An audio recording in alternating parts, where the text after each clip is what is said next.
Hello and welcome back to your Tonka video. In this one, we were going to be looking at the rear amenities package for the Signature and Executive L models. This Signature L is equipped with factory navigation, so that changes just a little bit of things compared to the ones that do not have them. So first, let's look at the front passenger seat. This rocker switch allows you to control the front passenger seat backwards and forwards.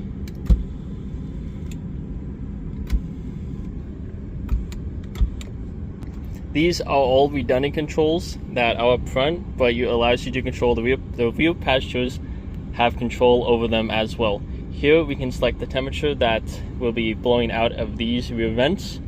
Hit up and down. You can see up there how the passenger temperature changes. Next we have is audio controls for volume up and down.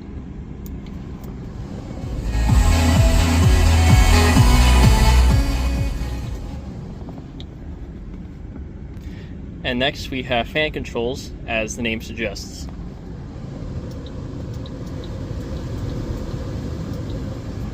Now if you want to set it back to auto, the driver has to press the auto button again to reset the fan controls back to the automatic.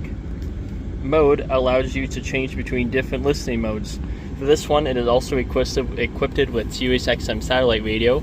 So if you look up front, while we're hitting mode button, we have AM, FM, FM2, SAT1, SAT2, SAT3, CD, and then it repeats.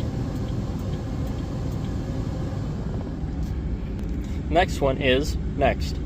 Now for the ones with navigation, when you hit next, it goes to the next preset. So example, if you had FM set to 107.1 and 107.2 for the next preset, it would go between those presets. For the CD operation, it's a bit different. You think it would go to the next track, but it does not. It goes to the next CD, which I do not like. So if we turn up the volume and then go to the next, hit the next button, we'll see that the next CD will advance, since this is a 6-disc changer inside the head unit.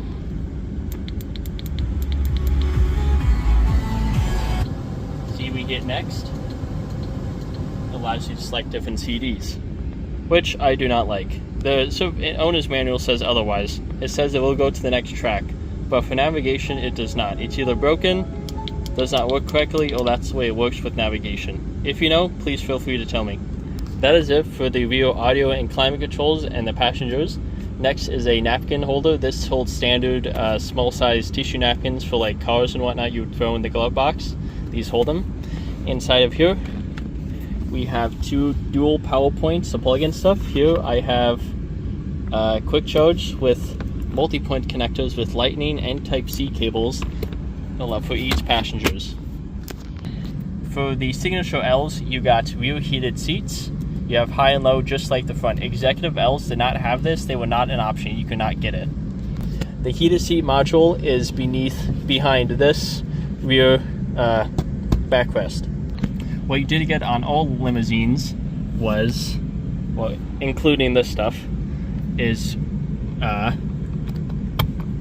cigarette lighters. It says to not use these as power points, and it'll pop up. There also is an incandescent light bulb in here that lights up the surrounding green area and right here.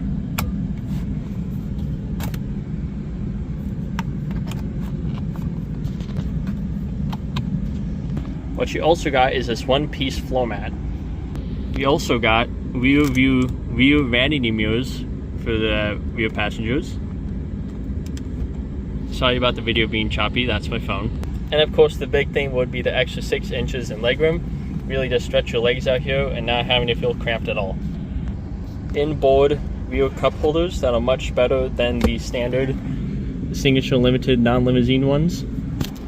You also got these out of the Zynos, but these are 4-way headrests that can control up and down and backward and forward.